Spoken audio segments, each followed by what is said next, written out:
En la Sergio, son bienvenidos los que saben que en el Internet de las cosas, lo que menos importa son las cosas. Bienvenidos los que no se quedan viendo cómo cambia el mundo, sino que hacen parte del cambio.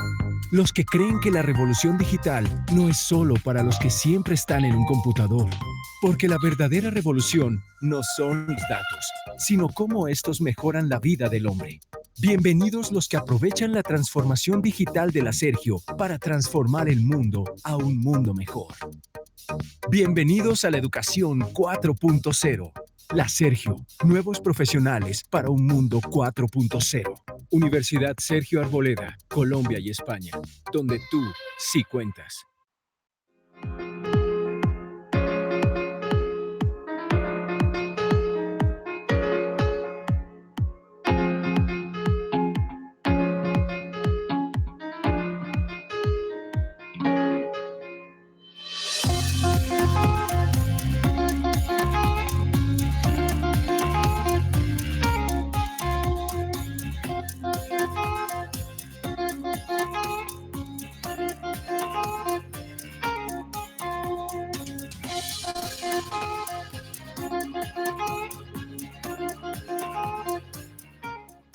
Muy buenos días y bienvenidos a nuestra transmisión, a nuestra segunda conferencia en el marco de la Semana de la Salud Mental, semana estipulada así por la Universidad Sergio Arboleda sede de Barranquilla en conjunto al área de bienestar universitario. Una semana donde recalcamos la importancia de la salud mental, de esos temas que son tan relevantes y tan importantes, pero que muchas veces dejamos a un lado. El martes pasado tuvimos una conferencia muy especial que se llamó Hablemos de Felicidad y hoy venimos con una conferencia aún más especial.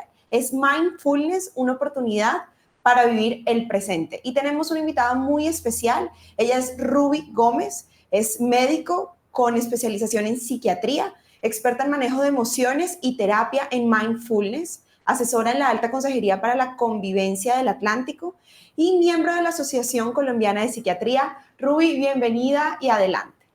Muchísimas gracias. Agradezco mucho a la universidad por este espacio que nos ha brindado para llegar a ustedes y hablarles un poco sobre mindfulness. Es un estilo de vida que nos va a ayudar o nos va a enseñar a cómo podemos llegar a vivir plenamente, a vivir el presente y a disfrutar el aquí y el ahora. Entonces, probablemente muchos de ustedes no han escuchado esta palabra mindfulness o no saben el significado que tiene. Realmente es una palabra que no tiene una traducción al español, es una palabra así como la escuchan, mindfulness, pero dentro de lo que se pudo, digamos, traducir para poder explicarle un poco en el lenguaje español, es atención plena, ¿verdad? Es conciencia plena o atención al presente. Y la definición de mindfulness textualmente dada por Jon Kabat-Zinn, que es, digamos, el fundador de este estilo de vida, es prestar atención de manera intencional al momento presente sin juzgar. Palabras más, palabras menos, ¿qué quiere decirnos él con esto? Mindfulness o atención plena lo que nos invita es a reconocer, que aprendamos a reconocer lo que estamos viviendo, o sea, nuestras experiencias o nuestros pensamientos en el momento presente, es decir, lo que está pasando ahora mismo en mi vida. Lo reconozco sin juzgar. Cuando hablamos o les digo sin juzgar, ¿qué quiero decir con esto? Que no debemos, digamos, ponerle arandelas o detalles a ese momento que estamos viviendo. A veces nosotros podemos estar viviendo un momento desagradable como momentos agradables. A veces ponemos un poco de resistencia a ese momento desagradable, lo cual nos hace, digamos, vivir un poco más con sufrimiento. Sencillamente estamos viviendo este momento, ¿es agradable o desagradable? Punto, es un momento y eso va a pasar. Lo vivo en este momento, aquí y ahora, y luego va a haber otro momento que será agradable, ¿verdad? Entonces, prestar atención de manera intencional al momento presente, sin juzgar, o sea, vivir el aquí y el ahora. Acá, en esta gráfica les muestro cómo de pronto uno como humano, como persona, llenamos esta cabecita de muchos pensamientos, de todas esas rutinas, de todas esas actividades, de todas esas preocupaciones que tenemos alrededor del día, desde que nos levantamos hasta que nos acostamos, y cómo nuestra cabeza, cómo nuestros pensamientos nos abruman, ¿verdad? Y vemos que va acompañado de un perrito, el cual él sencillamente va caminando y va disfrutando lo que él ve, que es lo que está viviendo en el momento, su caminata, donde están los árboles, donde está el sol, donde está su compañero. No lleva pensamientos que lo abrumen, es decir, está viviendo plenamente, lleva una mente plena, ¿ya? Para que más o menos explicarles de dónde viene mindfulness, o Jon Kabat-Zinn es un científico, es un médico. Él trabajaba en la universidad, en el hospital de Massachusetts, y él atendían allá en este hospital todas las patologías, digamos, todo lo que podía haber, incluidas las patologías, digamos, del estado del ánimo. Entonces él veía, observaba, Jon Kabat-Zinn, él ya practicaba lo que era yoga, lo que era meditación, ya él manejaba toda esta disciplina. Y él empezó a ver cómo pacientes con todos los tratamientos, digamos, de medicamentos, no mejoraban a pesar de ponerles todo lo mejor que había. Entonces, por decirlo así, los desahuciaban. O sea, ya no hay nada que hacer con ellos, ellos van a estar y van a quedarse así. Entonces, a él se le ocurrió y pensó, bueno, esta gente que medita, esta gente que hace yoga, esta gente vive a plenitud. Esta gente, yo veo que no se estresa, yo veo que viven tranquilos. Entonces, ¿qué pasaría si esta disciplina la asociamos a lo que es la parte biológica, a lo que es la parte de enfermedades orgánicas? Entonces, ¿qué pasaría si al sumarle a estos enfermos esta disciplina, bajamos el estrés? ¿Qué resultado vamos a obtener? Entonces, fue así como en el hospital de Massachusetts, en una parte baja de ese hospital, empezaban a mandarle todo tipo de pacientes, como les digo, digamos, desahuciados.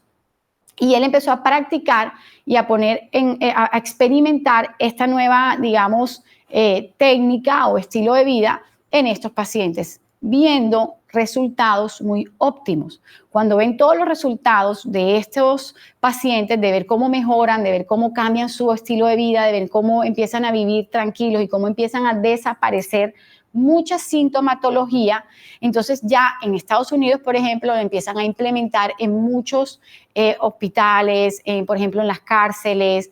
Hay muchas entidades de salud prepagadas que ya lo empiezan a cubrir porque saben que es un modo de prevenir enfermedades, lo cual económicamente les va a salir obviamente mucho mejor. Entonces, acá vemos en una portada de una revista de la National Geographic, esto fue aproximadamente 2005, vemos un monje, ¿verdad? Cómo está conectado, lo conectaron aproximadamente a 128 electrodos para ver qué pasaba con este cerebro de estos señores que se la pasan meditando, mejor dicho, casi que 24 horas al día. Entonces querían saber qué era lo que pasaba a nivel cerebral. Cuando yo les hablo de mindfulness, mindfulness es una práctica que realmente tiene evidencia científica. O sea, esto no es a ver si funciona, a ver si... No. Aquí hay estudios, aquí hay evidencias científicas, artículos, todo lo que ustedes quieran buscar, donde reportan y donde se justifica el por qué este estilo de vida, cuando lo implementamos, esta disciplina, por qué cambia esa persona. Entonces, conectaron a este monje que ya tenía que tener algún cambio a nivel cerebral y efectivamente cuando ven los resultados, ven cómo hay estructuras a nivel cerebral que presentan cambios. O sea, compararon un cerebro de un monje, de los que meditan, con un cerebro de una persona que no medita. Y empezaron a ver cómo habían cambios. Acá, por ejemplo, podemos ver que hay estructuras en el cerebro y en la fotico que ustedes pueden ver ahí, que se ve como en colores así translúcidos, es una resonancia normal de la que se hace cualquier persona en cualquier lugar acá de estos de imagenología. Y ahí vemos cómo de pronto hay la parte de aquí adelante se llama región frontal, ¿verdad? Entonces, ¿cómo vemos cómo esa región frontal la ven un poco más coloreada, la ven un poco más gruesa? Y ahí ven un puntico negro del lado izquierdo, que es en la parte de la amígdala. Ahora les hablo un poquito más detallado de esto, ven cómo en la parte derecha, cuando el cerebro medita, desaparece. Entonces, ¿qué vemos en esta foto? Cómo la parte frontal se engruesa y cómo esa parte donde está ese puntico desaparece. Acá vemos en este círculo que ustedes ven del cerebro, es un cerebro de una persona que medita. Entonces empieza el número 1, ven un cerebro muy coloreado, varias estructuras, hay varios colores, eso quiere decir que es un cerebro que está prendido, o sea, es un cerebro que está activado, digamos así, como la fotico que les mostré del perrito y del ser humano. Entonces, ese cerebro está haciendo, digamos, múltiples pensamientos, está en alerta. Cuando el paciente empieza o la persona empieza a meditar, vemos cómo empieza a apagarse ese cerebro y ya empiezan a quedar zonas, digamos, menos coloreadas, porque ya hay estructuras que empiezan a calmarse, a apagarse, y cuando el paciente logra tener ese espacio empieza, vemos esa área azul, es el área de la región frontal. Entonces, vemos cómo solo queda la región frontal prendida. ¿Qué quiero decirles con esto? Nosotros tenemos dos estructuras muy importantes en el cerebro. De hecho, el cerebro es de los órganos más importantes porque es lo que nos controla todo. Pero hay dos estructuras que quiero que tengamos muy claro. La parte de la región frontal y la parte de la amígdala. La región frontal es el freno de nosotros y la amígdala es esa estructura que controla todas nuestras emociones. Entonces es donde está la parte, digamos, impulsiva, donde hay emociones, donde actuamos, como dicen por ahí, sin ponerle cabeza, sino rienda suelta, el acelerador, o sea, no hay un freno. Cuando nos enamoramos, cuando tenemos miedo, cuando tenemos alguna emoción que nos hace perder el control. Eso es la amígdala. Y el freno de nosotros es la región frontal. Entonces, el lóbulo frontal es la estructura que nos hace reflexionar, que nos hace ser conscientes. Entonces, es decir, es la que le pone el freno a ese acelerador de la amígdala. Cuando nosotros meditamos y aumenta este lóbulo frontal, eso es como un músculo, como cuando uno va al gimnasio y uno empieza a entrenar, uno de pronto, cuando tú llegas la primera vez, se te es difícil, tú no levantas peso, pero a medida que pasa el tiempo y sigues practicando y practicando, pues el músculo va aumentando, se va cogiendo fuerza, el peso va aumentando, vas aumentando el peso que cargas. Entonces acá, cuando nosotros practicamos, después de mucho tiempo de hacerlo bien, digamos, disciplinado, entonces ese lóbulo va engrosándose y ese freno y esa parte reflexiva empieza a tener más control que esa parte emocional. Entonces, cuando hay una persona impulsiva, ansiosa, que se deja llevar por sus emociones, que no controla, que se bloquea o que pierde, digamos, el control y me tengo que ir, o en una discusión me gritan y yo grito o golpeo, cuando yo tengo ese lóbulo frontal bien desarrollado, tengo una capacidad para frenarme, para reflexionar mi respuesta, ¿verdad? Para tomar un tiempo. Entonces, meditar, que es lo que hacemos en mindfulness, es aprender a meditar. Esto es muy distinto, digamos, esto no es de que tengo que tener unas posiciones, de que tengo que ofrecérselo a X o a Y. No, esto no tiene religión, esto no tiene edad, esto desde los niños, desde las mamás embarazadas, los abuelitos, todo el mundo está en la capacidad de meditar. Eso simplemente es coger un espacio de tu tiempo, hacerle una rutina, un hábito y adecuarlo para empezar a practicar este estilo de vida, porque todo se convierte en un estilo de vida, porque es todo el día que tú puedes hacer este tipo de meditación. Entonces, meditar no es más que enfocarse en uno mismo, es tratar de buscar estar tranquilo y estar pleno contigo mismo, sin estar buscando nada por fuera. Y hay dos formas de conseguirlo. Una parte que es concentrativa y otra parte que es introspectiva. ¿Cuáles son las dos diferencias entre la meditación? Ustedes han escuchado cuando meditamos viendo una vela, entonces nos concentramos en la luz de la vela o de pronto en un sonido, esas personas que hacen el OM, que meditan y se quedan concentrados con la atención puesta o en un objeto o en una imagen, en un sonido. Y la introspectiva, que es mindfulness, es cuando nosotros aprendemos a reconocer, a observar lo que está pasando en nuestro cuerpo y en nuestra mente. Es aprender a reconocer nuestros pensamientos, ser conscientes de lo que estamos sintiendo, ser conscientes de la respiración. Porque nosotros respiramos todo el día, porque si no respiramos no estamos vivos, pero ustedes pasan 24 horas al día sin darse cuenta que estamos respirando. Entonces eso es mindfulness, es meditar de una forma, es aprender a reconocer y a observar lo que sientes y lo que piensas. Mindfulness, como les he dicho o les he venido hablando, no es una técnica como tal, es un estilo de vida.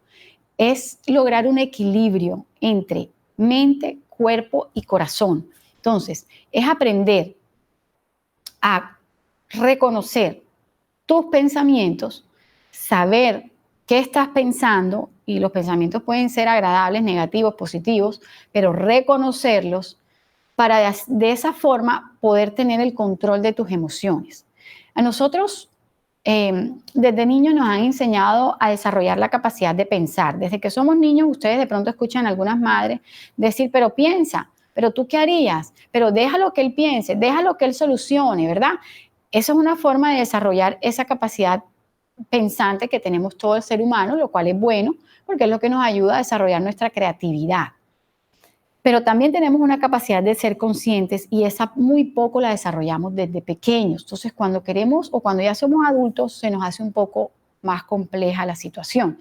Esa capacidad de ser consciente es cuando tú dices, espérate aquí, que este pensamiento que tengo me está abrumando, espérate, ya es hora de descansar, ya llegó la noche, debo apagar todo, debo descansar, pero no, nosotros ni siquiera aprendemos a no hacer nada. La persona que se queda sin hacer nada, en la mayoría de los casos, siente que está perdiendo el tiempo. O sea, ¿qué hago aquí con tanta cosa que yo tengo que hacer? Es que yo no me puedo quedar acostada viendo para el techo porque es que yo tengo infinidades de cosas y no he terminado de hacerlas. O sea, es como juzgarnos, como sentirnos culpables porque no estamos haciendo nada. Cuando nosotros tenemos derecho y necesitamos hacer un stop, quedarnos sin hacer nada, o sea, calmar esos pensamientos. Siempre van a haber pensamientos, pero por lo menos dejarlos pasar, observar lo que está pasando. Entonces, tenemos que desarrollar tanto la capacidad de pensamiento como esa capacidad de ser conscientes de lo que estamos pensando. Si nosotros somos conscientes de lo que estamos pensando, nosotros podemos tomar la decisión y podemos tener control de ese pensamiento. Entonces, como les dije, mindfulness es tener un equilibrio entre mente, o sea, nuestro pensamiento, nuestro cuerpo, es decir, las emociones, las conductas y cómo se relaciona todo esto con el mundo exterior. Entonces, cuando nosotros logramos tener este equilibrio, nuestra socialización, nuestra vida, nuestra empatía con los demás va a mejorar muchísimo. Hay dos tipos de meditación en mindfulness. Es la formal y la informal. ¿Por qué por qué les traigo esto? Porque es súper importante. Para hacer una meditación formal se necesita, digamos, aprender, practicar. Esto, como lo digo y se los digo a todos, hay que practicarlo de tal forma que lo vuelvas un hábito para tu vida. O sea, todos tenemos hábitos, todos tenemos rutinas. A veces nosotros sabemos cómo cuando yo me levanto, lo primero que hago está el que ora, está el que se lava los dientes, está el que apenas yo me levanto, lo primero que hago es arrodillarme. No sé, cada quien tiene sus hábitos desde que se levanta hasta que se acuesta. Yo después de almorzar me echo una siestica. Entonces, eso lo hacemos ya de una forma automática, o sea, ya empezamos a actuar en un piloto automático porque ya lo volvimos un hábito de nuestra vida. Entonces, esa es la idea, de que cuando nosotros empecemos a implementar este estilo de vida, lo volvamos un hábito de nuestra vida. Entonces, cuando lo hacemos de la primera forma, es que prestamos atención de una manera programada, es decir, yo me voy a sentar, yo voy a poner mi audio. Hay muchas meditaciones que podemos escuchar, guiadas, no guiadas, de respiración, de atención plena.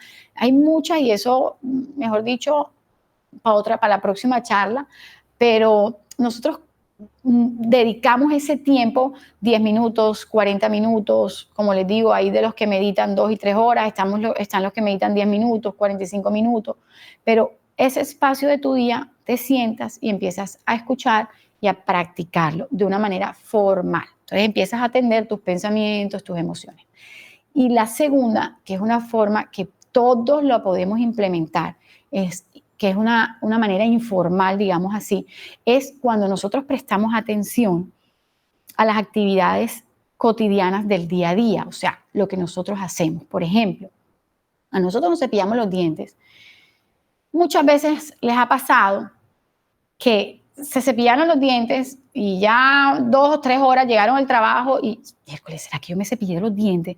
Y entonces, sí, yo me los cepillé. De pronto el desodorante, ¿será que yo sí me eché desodorante? Espérate, no me acordaba. Sí, me eché. ¿Por qué pasa esto? Porque lo hacemos piloto automático, o sea, un modo, digamos, ya que lo hemos introducido en nuestra vida y lo hacemos mecánicamente. Entonces, cuando nosotros ponemos atención a esas actividades que hacemos diariamente, cepillarnos los dientes, bañarnos, cambiarnos, echar el desodorante, escuchar música.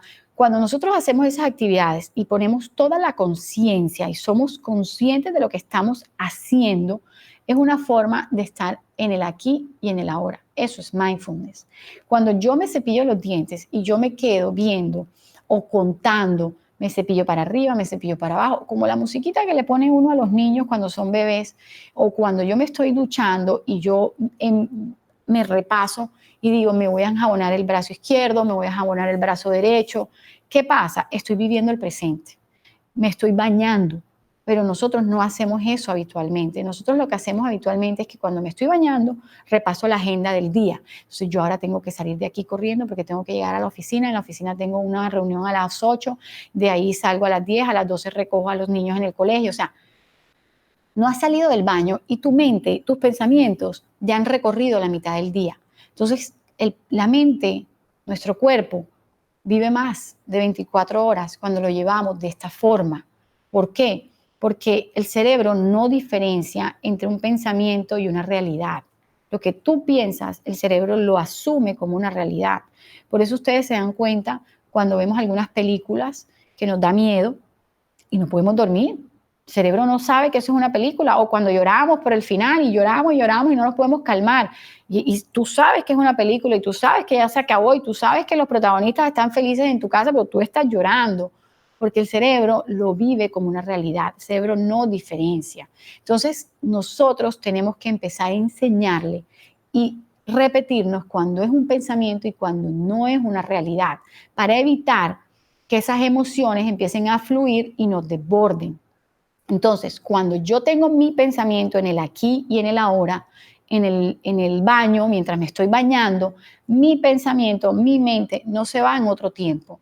Mi mente queda aquí, en el baño. Entonces, no puedo estar pensando ni en el problema, ni en la pelea, ni en la discusión, sino en el baño.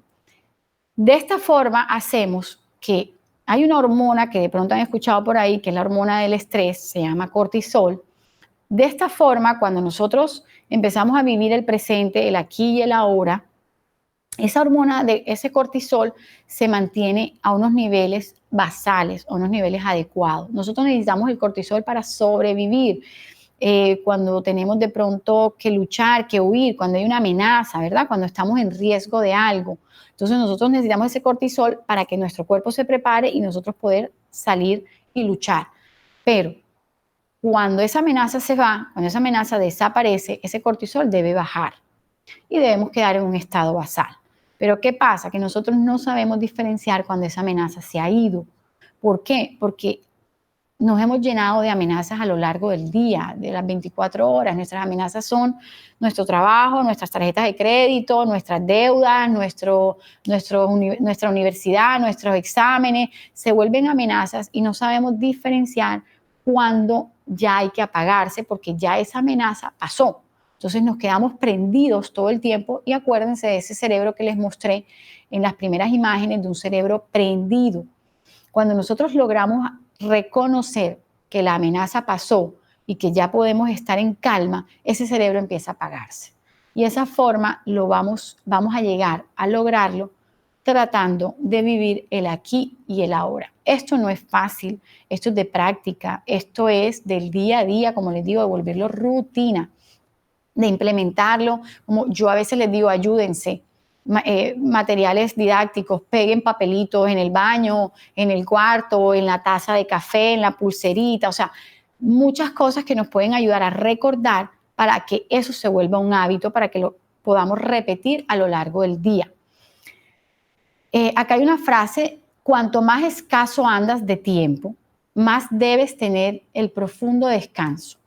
Y el más esencial, es la meditación. Es decir, cuando nosotros andamos, no tengo tiempo, porque es que no me queda, tengo que hacer esto, y es que no he terminado. Cuando estás en ese ajetreo del día a día, es cuando más debes hacer una pausa.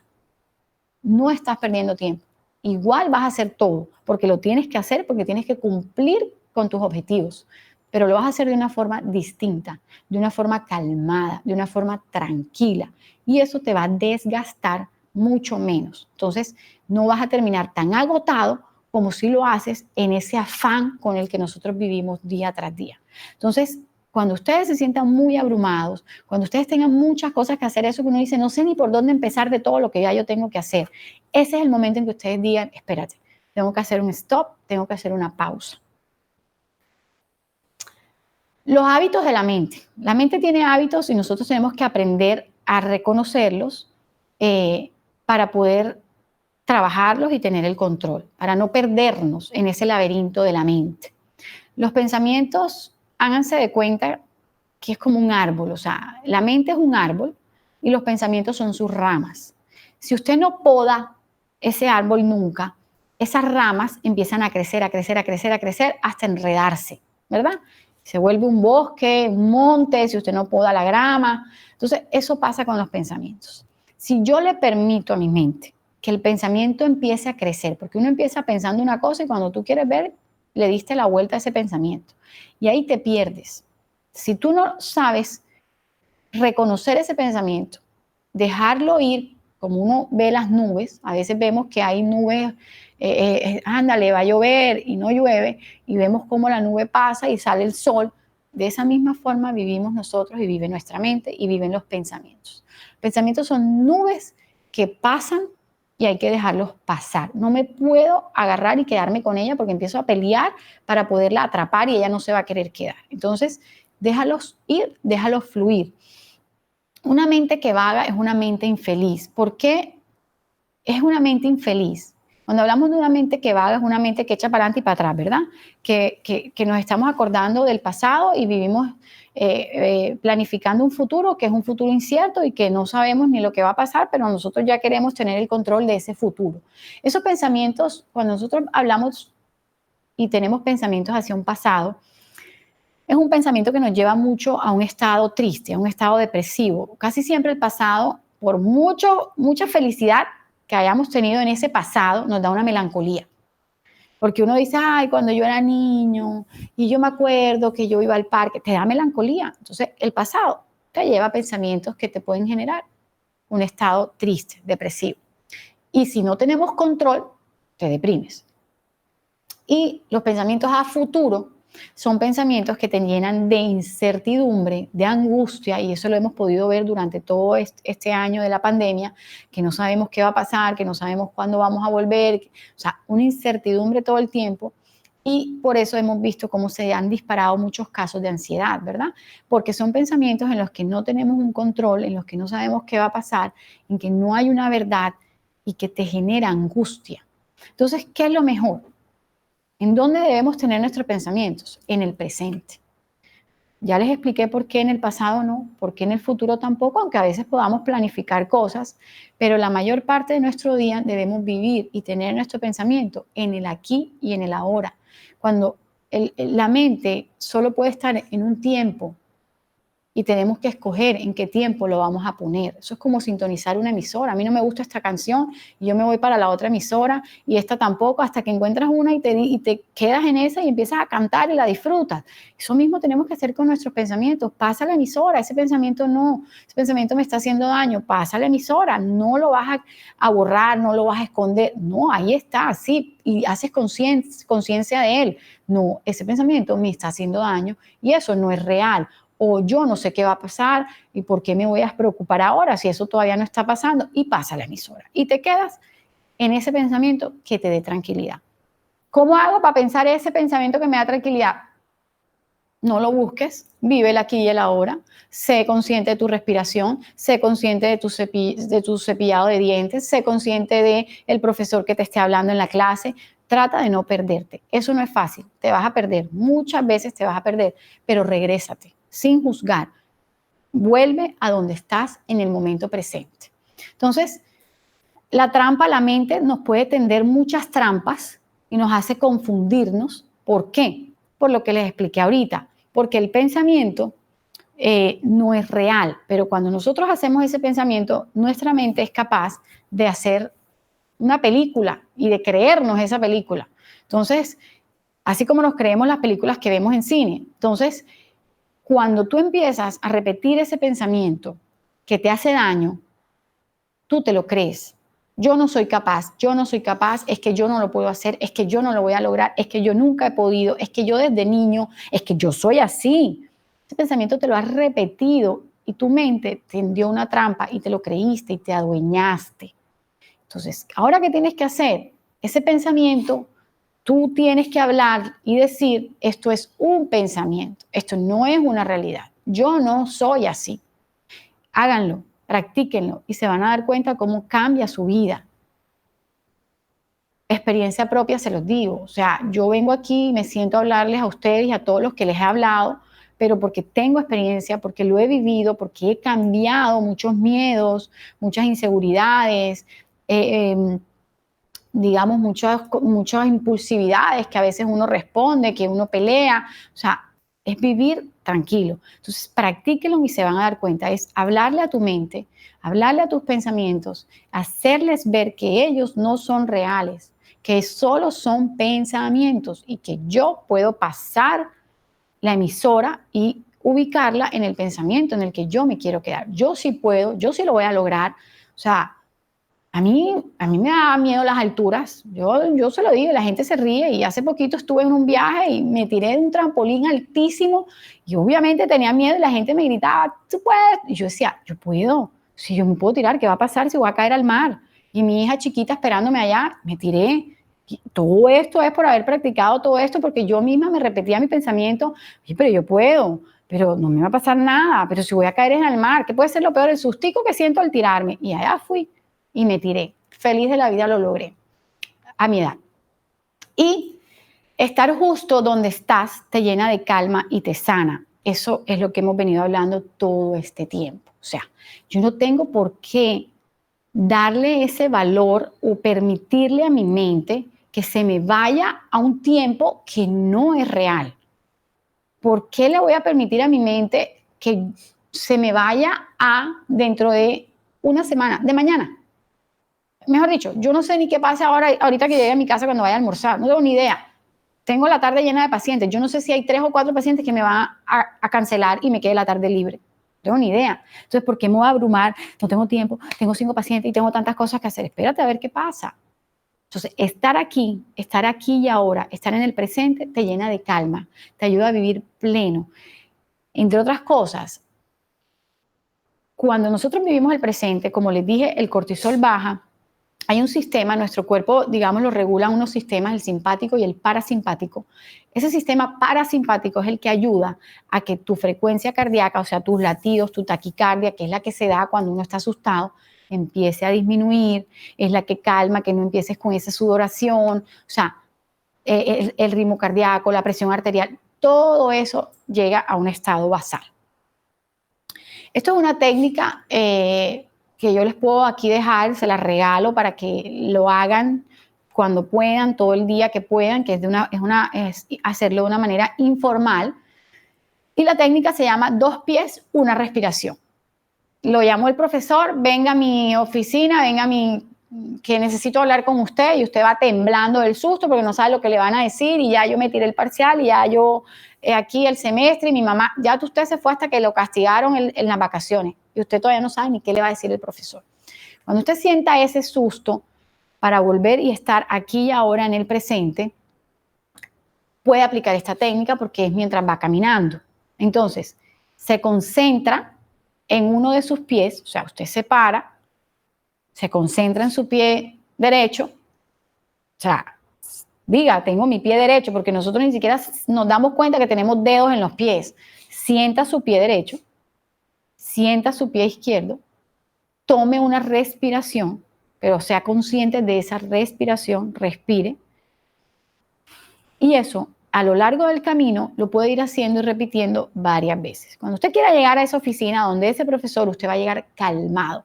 El profesor le va a decir lo mismo que le iba a decir cuando lo llamó, que usted iba angustiado. La diferencia es cómo recorre usted ese camino y cómo va usted luego a aceptar o a recibir lo que le va a decir. Y su respuesta va a ser distinta, que si usted vino asustado o si usted vino enojado. Entonces, si usted va muy enojado porque usted va a regañar a su hijo, a su hija, a su hermano, a su novio, a su esposo, haga esto. Un pie y lo repite. Un pie, 2 pies, respiro. Se lo repite. Entonces, un pie, 2 pies, respiro. O como ustedes quieran, pie derecho, pie izquierdo, respiro. Pero nómbrenlo para que la mente no se les vaya. Eso es vivir el presente. Eso es estar consciente de que estoy caminando y no estoy pensando en qué me van a decir. Entonces, ¿cómo podemos, qué es lo que hemos venido hablando, lidiar con estos pensamientos para que realmente no nos perdamos en este laberinto? La mente siempre va a estar encendida. Siempre vamos a tener pensamientos. Nunca la vamos a apagar. Vuelvo y les digo, es una emisora. Usted prende el radio y siempre hay una emisora. Siempre hay una canción. De pronto hay otras que no en ese horario no están, pero siempre hay alguna que esté prendida. La mente siempre está prendida. Entonces no podemos luchar para apagarla porque eso no va a poder pasar. Pero tiene que aprender que lo que usted piensa no es lo verdaderamente real de usted, ni lo que usted está pensando es lo que es. O sea, son pensamientos. Yo pienso que esa persona es inmadura. Eso es lo que usted piensa. Usted no sabe si ella es madura o es inmadura. Yo siempre le digo a mis pacientes, esto es como una lista de lo bueno y lo malo que a usted le enseñaron cuando niño. A usted le enseñaron una cosa, que esto es bueno, y su mamá le dijo que esto era malo, pero a la otra persona, su mamá le enseñó otra lista. Entonces usted no puede adueñarse de su lista y que esa es la verdad absoluta. Cada quien lo enseñaron distinto y aprendió cosas diferentes. Entonces, nuestros pensamientos no son reales. No debemos clasificar los pensamientos en buenos y malos. Es que este pensamiento es bueno, es que este pensamiento es malo, es que el pensamiento negativo. No, son pensamientos. Déjelos ir. La nube está negra, la nube está gris, la nube está blanca. Usted no vive repasando el color de las nubes pasan y ya, se fueron. Entonces no vamos a juzgar los pensamientos. Podemos tener pensamientos que no son tan buenos o que nos hacen poner un poco tristes o ofuscados, sí, pero son pensamientos, punto, se van. Podemos estar viviendo en una catarata, es decir, en una tormenta, podemos tener problemas, podemos estar abrumados, pero nosotros podemos echar un paso atrás y ver cómo esa catarata cae. Si nosotros nos quedamos metidos en la mitad de la catarata, ¿qué pasa? Nos vamos a ahogar. Como cuando el niño está aprendiendo a nadar. Cuando el niño está aprendiendo a nadar y tiene miedo en la piscina, él empieza a luchar y a patalear. ¿Y qué pasa? Se ahoga, se cansa, se llena de miedo y no lo logra. Pero cuando ese niño empieza a perderle el miedo al agua y empieza a relajarse y empieza a dejarlo fluir, ¿qué pasa? Flota y se da cuenta que no hay necesidad de estar peleando con el agua para salvar la vida. Entonces, de eso mismo se trata la catarata. Cuando nosotros tenemos un problema, es como si tuviéramos baldados de aguas encima, donde tenemos un problema que nos está abrumando. Nosotros lo que tenemos que hacer es, ese problema está, tenemos que salirnos, o sea, verlo, poder ser conscientes de lo que está pasando y buscar la solución al problema. Entonces, debemos, dentro de los pasos para trabajar con nuestros pensamientos, lo primero es hacerlos conscientes, reconocerlos y dejarlos ir. No quedarnos ni atraparnos con ellos. Y para terminar, los dejo con esta frase. No puedes evitar que los pájaros de la tristeza te sobrevuelen, pero sí puedes evitar que se posen en tu pelo. ¿Qué quiere decir esto? El camino es como es. El camino puede ser tranquilo como puede ser lleno de piedras, pero lo que tú puedes escoger es cómo lo caminas, de quién te agarras para caminar. La tristeza puede estar, pero tú puedes evitar que esa tristeza se quede en ti y se adueñe de ti. Si la dejas fluir, ella va a pasar. Entonces los invito a que implementen este estilo de vida, a que lean, estudien un poco lo que necesiten a la orden, pero esto les va a cambiar la vida el día que ustedes decidan implementarlos. Muchas gracias. Muchísimas gracias, Ruby. Continuamos con nuestra ronda de preguntas. La primera pregunta es, excelente, doctora. ¿Existen talleres para aprender más sobre este interesante tema?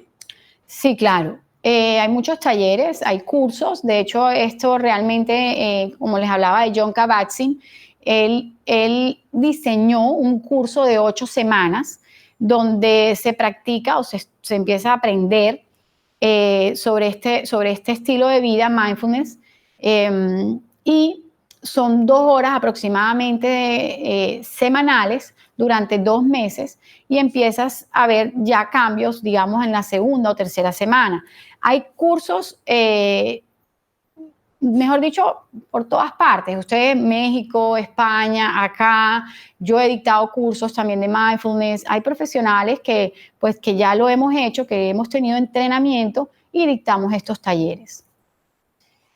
Segunda pregunta, ¿cuánto tiempo tarda el reconocimiento adecuado de las amenazas y cómo ir optimizando este proceso? Bueno, yo no les puedo hablar un tiempo específico, ¿verdad? Porque eso depende, como les dije, de la práctica que ustedes tengan con este estilo de vida.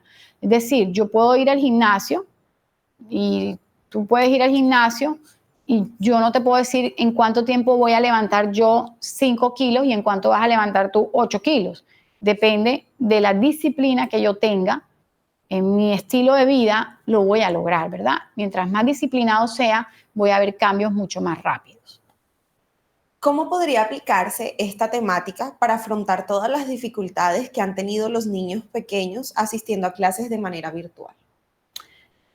Bueno, lo ideal, como les digo, y lo hay en niños, y hay cursos de mindfulness para niños, es esto, es empezarlos a enseñar desde niños a vivir el presente, a vivir el aquí y el ahora, a disfrutar lo que tienen, o sea, a enseñarlos que todo es temporal, que ellos están de una forma virtual, pero que ellos más adelante volverán al colegio o habrá otro cambio, otro estilo de vida que también les va a gustar, pero este momento que lo están manejando virtual, tienen que disfrutarlo. Entonces podemos ponerles, por ejemplo, darles ejemplos. Mira, estamos en casa, estás conmigo, puedes levantarte y merendar. O sea, buscarle todas las cosas positivas que tengan los niños en este momento que se mantienen en casa.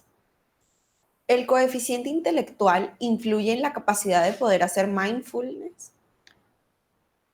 Sí, digamos que sí. No quiere decir que no lo puedas hacer o que no lo puedas lograr, pero acordémonos que cuando hay un coeficiente intelectual bajo, bueno, hay algunos, digamos, hay algunas exclusiones. Por ejemplo, un paciente en un estado psicótico, ese paciente no puede hacer mindfulness. Un paciente en crisis no va a poder hacer mindfulness. ¿Por qué?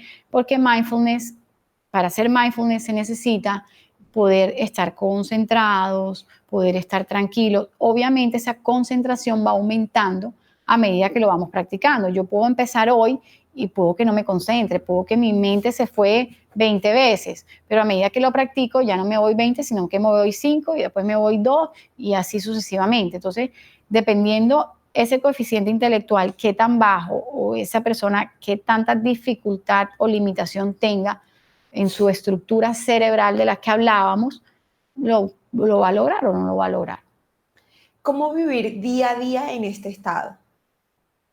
Practicando mindfulness, llevando los pensamientos al presente, anclándonos así como les dije las técnicas de los 2 pies, una respiración, hay muchísimas otras técnicas. Hay técnicas de stop, hay técnicas de anclaje, hay una que es de una frase, por ejemplo, donde tú te anclas, tú escoges una frase que te haga sentir bien, por ejemplo, estoy tranquilo, todo pasará, todo está bien. Tú escoges algo que te haga sentir bien y en el momento en que tú te sientas abrumado, tú puedes repetir esa frase, pero esto necesita practicarse. O sea, esto no es yo lo digo hoy y ya y lo logré, no. Para vivir en este estado necesitas hacerlo un hábito en tu vida. Ruby, ¿qué mensaje le dejas a todos nuestros espectadores? Bueno, nos hemos dado cuenta, sobre todo con todo lo que hemos vivido, con todo lo que hemos estado pasando este último año y medio, que nada es seguro, no sabemos qué va a pasar, es incierto todo, pero lo único que sí tenemos claro es que estamos aquí, que estamos vivos, los que podemos disfrutar en este momento de salud, de este presente que estamos viviendo, es lo único real, es lo único que tú puedes decir, esto es lo que tengo. Entonces, vivamos el presente, vivamos el aquí y el ahora, vivamos tranquilos, plenos, para que podamos disfrutar el momento que estemos aquí. Muchísimas gracias, Ruby. Y para finalizar nuestra transmisión, queremos recordarles a toda nuestra comunidad sergista que Bienestar Universitario está en su completa disposición para atender a sus necesidades. Recordarles también la importancia y la relevancia de los temas de salud mental y agradecerles por habernos acompañado el día de hoy. Muchísimas gracias. Nos vemos pronto.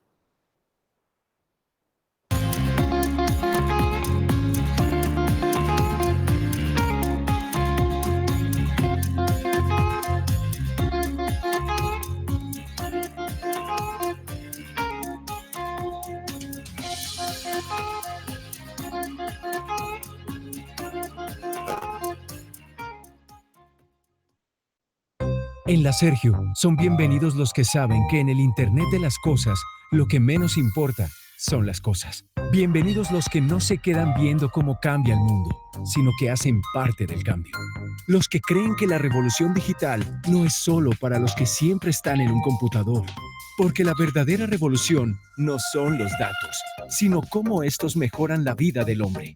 Bienvenidos los que aprovechan la transformación digital de la Sergio para transformar el mundo a un mundo mejor. Bienvenidos a la educación 4.0. La Sergio, nuevos profesionales para un mundo 4.0. Universidad Sergio Arboleda, Colombia y España, donde tú sí cuentas.